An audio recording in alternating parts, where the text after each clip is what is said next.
Well, both of you are esteemed educators. Why did you decide to become educators? Was it by chance or choice or design? By choice and design. I would. I think you grow up with some idea in your mind about what you want to do with your life. And in my home, you were going to college to become somebody that would be able to make a contribution to society.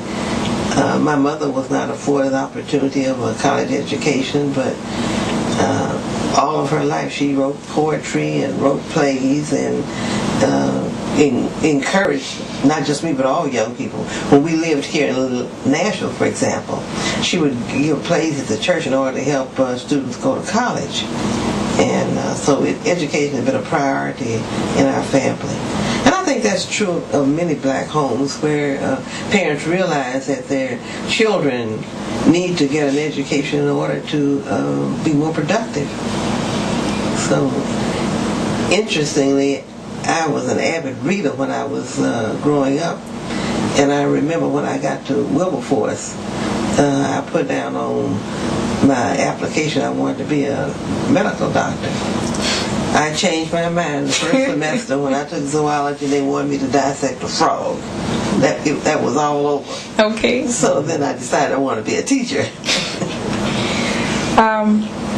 How have you found it rewarding, or have you found it rewarding? I have.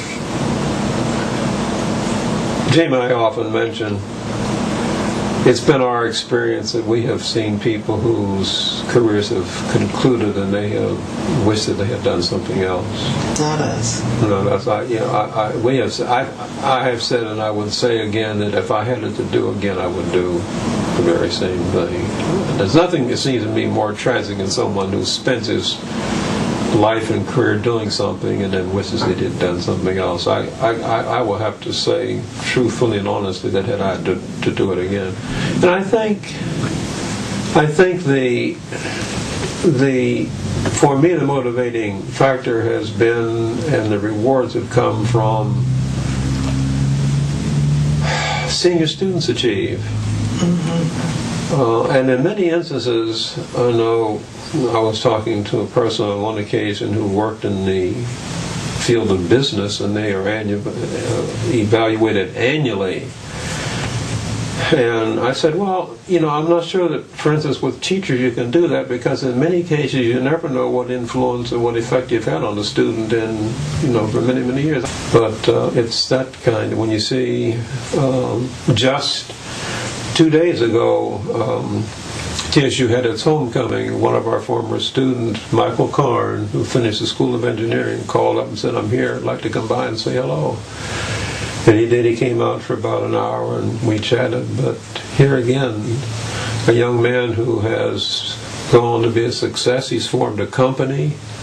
They have 2 branches, one in Fort Lauderdale, one in Atlanta. And he was here together with other classmates from the School of Engineering, making plans for raising money to endow scholarships in the School of Engineering.